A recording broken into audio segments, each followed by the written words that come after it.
Welcome in. It is Big Ten today on a Monday. We are presented by Gatorade. Great to have you with us, Dave Revson and Jake Butt. Interesting time of year for football. We talk about comings, we talk about goings. We're going to focus on the goings first, the NFL draft. Some guys' lives are going to change here soon. And before we get into that, we'll also talk about how the Big Ten's expected to dominate, especially the first round of this draft. We talked about last week, Big Ten bringing home a men's basketball championship. And my alma mater, Michigan, the hockey team, they were really close. I know that was last week's news, but I wanted to give a shout out to those guys. Almost got it done, but Denver University is the national champ. So it's a good time for us Big Ten fans for sure, Dave. Yeah, Frozen Four didn't go quite according to plan. Michigan, obviously Wisconsin in the championship game, one period away. For Wisconsin. They've given up 5 shots through the first 2 periods. And give credit to the Pioneers. They are great this time of year. But the Big Ten's going to get that breakthrough Frozen Four win here soon. Again, the draft is less than 2 weeks away in Pittsburgh. It is our big story. Fox Sports' Rob Rang is projecting 13 Big Ten players to go in the first round. That is more than 40% of the first rounders. Will almost certainly start with Fernando Mendoza of Indiana going first. Rob is projecting a trade between the Raiders and the Jets, has him going to New York. How about 4 Buckeyes in the next 9 picks? 10 of the top 17 being Big Ten players, so that's well over half. 5 Buckeyes, 3 Ducks seen as first rounders. I think you look at this, Jake, and you say, when you win 3 straight national championships, that is an indication of how deep your league is, particularly when you do it with 3 different teams. So I guess it shouldn't surprise us, but still, those are such impressive numbers. It's another data point, and it's a fun debate, just like there's college-to-college and team-to-team rivalries. There's obviously a Big Ten and SEC rivalry, and for a while, back when I was playing, the SEC did dominate. They were winning national titles, and they were putting guys into the NFL. But like to your point, there's starting to be so much data accumulated that it's almost impossible to argue that college football runs through the Big Ten. And I'd also say this, we'll talk about it later in this segment, it's not just the trenches. Like when you think of Big Ten of the past, you think it's the trench players. Indiana, not an Ohio State quarterback, Indiana's quarterback is going to go number 1 overall in this draft, and there's a ton of skill positions that will lead the way in the first round. And we'll get to that here in a bit, but I agree with you. I mean, to me, that's, I don't want to call it a seismic shift, but it's a significant shift where it's not just about, well, you look to the Big Ten for your linemen and your linebackers, and you look elsewhere for your skill position players. We'll get into that, but you mentioned Mendoza, so let's start there. And regardless of whether he gets dealt or not, I feel like there's a general consensus that he is going to end up with the Raiders, and that trade won't happen. But again, Rob is projecting a trade with the Jets. Either way, he's the consensus number 1 overall pick. What are the traits that make him that pick? Well, there's the obvious, and I won't spend too much time on it. He's got arm talent, right? Like we've seen him make big throws. I think what stands out is his ability to make big throws in big moments, really just generally big plays in big moments. And he did it on the road in some of the toughest environments at Kinnick, at Oregon, at Penn State in the postseason this year. He elevates his play seemingly when the pressure is highest. So he's got that competitive nature about him, and he'll have Tom Brady in his ownership group, assuming he's going to the Raiders. What a great mentor for him to kind of continue to build that area of his game. But I think one part that doesn't get discussed is self-awareness is a skill for especially quarterbacks at the next level, but everybody. The NFL is so hard. You have to be able to look at who you are as a player, black and white, and say, what are my strengths and what are my weaknesses? And especially as a quarterback, what are the areas that I really need to work on and improve upon my game? Sam Darnold is a great example. That guy was thrown to the side. Baker Mayfield, another guy thrown to the side before they've started their ascent once again. And I find it really interesting this time of year, Mendoza coming from an Indiana system that was run most of the time out of shotgun.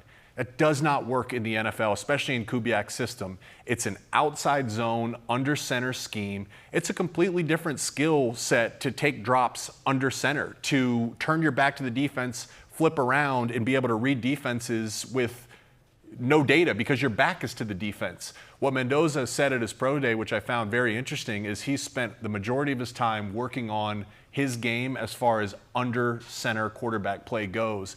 And that's just a perfect example of self-awareness, a guy that says, hey, being number 1 overall is not the goal. The goal is for him to be the best quarterback possible to help whatever franchise chooses him go win games.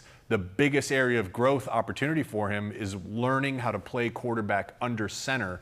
That's just one example of many that Mendoza, I just think, is the guy that's going to continue to buy in and get better and better and better long term. He is clearly a grinder. I think we've seen that with him, someone who was so overlooked, as we know, coming out of high school and just has had to kind of prove his way every step along the way. I think the big thing, you talk about kind of what are the elite traits. To me, it is his ability to be resilient. We saw him make a lot of mistakes, right? There were a number of games where there were plays he wanted to get back, and each time he was able to put that in the rearview mirror and say, you know what, I'm focusing on going forward. And as you mentioned, huge plays down the stretch of big games. Always, literally always figured out a way to win. Never lost a game at Indiana. That's the NFL too. Like it is a guarantee you're going to make mistakes. Sure. Peyton Manning still has the NFL record for most interceptions thrown by a rookie. Peyton Manning is in that conversation of greatest quarterback of all time. You have to be able to be willing to make mistakes. Otherwise, you're not going to win. Like, safe doesn't win in the NFL. You have to throw into tight windows. Sometimes you'll lose, but then can you grow from that?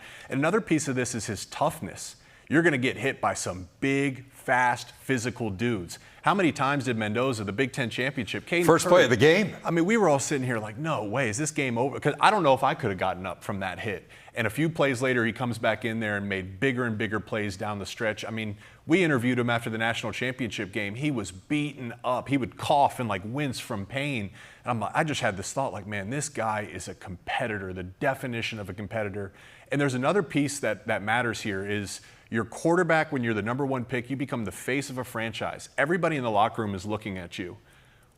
The fact that Mendoza is willing to put his body on the line, willing to sacrifice, not just to maximize his potential, but because he wants to win for the team, all of a sudden your locker room will be bought in. So I think that's another benefit for the Raiders if they do end up selecting him. Game-winning run in the national championship game. Amazing. Exemplifies that. Ohio State, I mean, that's remarkable then to be looking at for the next 9 picks. Yeah. I mean, that's absurd. So I mean, we could go through each one of those guys, but just kind of that group, who stands out? Well, I mean, Arvell Reese is a freak amongst freaks, and we've seen that. I don't think he's even scratched the surface of what type of player he can be. He's been comped to a Micah Parsons, and I really like that comp just in terms of his game-changing athletic ability and his explosiveness. Long term, the value would be greater if he can figure out how to be a full-time edge player. But I can see early on, trying to figure it out from both standpoints, off the ball, on the ball, and being a chess piece for defense is extremely valuable. But I wanted to say about Ohio State overall, I know they didn't win the national championship this year, but this first-round draft class reminds me of the 2014 draft class after they won the national championship, where you had a number of guys go early in the draft. But not only that, Zeke became the highest paid at his position. Marshawn Lattimore, highest paid at his position. Thomas, Joey Bosa, all those guys were drafted and then it ended up being the highest paid at their positions at the next level. Arvell Reese is a guy with his traits that could be the highest paid defensive player in football. Carnell Tate, I think, is going to be an outstanding wide receiver. He's going to catch 100 balls a number of seasons in his career. And we know Caleb Downs has that capability as well. So Ohio State is putting in not just, sexy names that we'll talk about, but guys that are going to be legitimate NFL players beyond just high draft picks. Impressive guys, too. Downs, such a versatile player. Styles. I mean, all these guys, when you're around them, you can't help but to be impressed by them. And I know the NFL puts a lot of stock in that. Ultimately, you put the most stock in, can a guy play, but all those other characteristics stand out with that group as well. I do want to talk about Oregon. 3 players in the first round, and then you would have a 4th, clearly, had Dante Moore chosen to come out. I mean, he may have been the number 2 overall pick. So, again, this is a team that played in the college football playoff semifinals, so maybe shouldn't come as a shock to us, but the amount of talent on that Ducks roster is phenomenal. Yeah, they're loaded, and again, the point that you made about Dante Moore is another one. Like this draft class, which would be great, could have been even better. Dante Moore would have been a top 5 pick if he came out once again. But I want to start here and talk about Dylan Thieneman, and the same would be said about Caleb Downs, where safety is a position that isn't viewed from a value standpoint similar to a defensive end or a quarterback. But I wonder if that changes a little bit, because what we've seen in the NFL is teams want to be multiple out of a too-high shell. They want to be able to defend the pass and the run out of a too-high shell. You need smart, instinctual football players. Downs is that. Thieneman is that, and Thieneman made himself a ton of money out of the combine. He looked great. Thieneman's going to make an NFL franchise really happy. I say that to lead into the value of Kenyon Sadiq. So if that's how defenses are changing, tight end's value has also increased because you need to be able to threaten defenses by being in a multi-tight end set, which signals to the defense, hey, I'm going to run the ball, but I can also pass the ball. Sadiq is an offensive weapon more than he is just a tight end. I mean, he can line up all over the field, similar to what we saw with Colston Loveland last year. I think he's going to just be such a valuable piece for an elite offense. He can play slot wide receiver, solo wide receiver. He can line up at multiple positions as a tight end. Just a great weapon for an NFL franchise. It's funny. I remember I was out at Oregon the year before they joined the league, so the summer before, and I was with Drew Maringer, who's now going to be the offensive coordinator. He was the tight ends coach, and he was saying to me, I got 4 pros in my room. And we were talking about Terrence Ferguson. He said, look, he's great, but wait until you see the next guy. Yeah. Like, wait until you see Kenyon Sadiq. You're just not going to believe him. And he emerged that year, and they tried to use him in a lot of different ways 2 seasons ago. And obviously this year now, everyone just slack-jawed when you watch him play. He's such an amazing talent. Manuel Pregnon among that group, too, who they see as first-round picks from Oregon. So impressive group. I do want to get back to it before we leave the draft here for the time being. I do want to ask you about that point you made at the beginning, which was this notion of the Big Ten having more skill position players than it has had in the past. Now, some of it, I think, in fairness, we have to say, like, you look at where some of these players are coming from, a lot of them are from the schools that were added to the Big Ten. But to your point earlier, a number of them are from traditional Big Ten footprint as well. You talked about Mendoza. You got first-round wide receiver at Indiana projected here.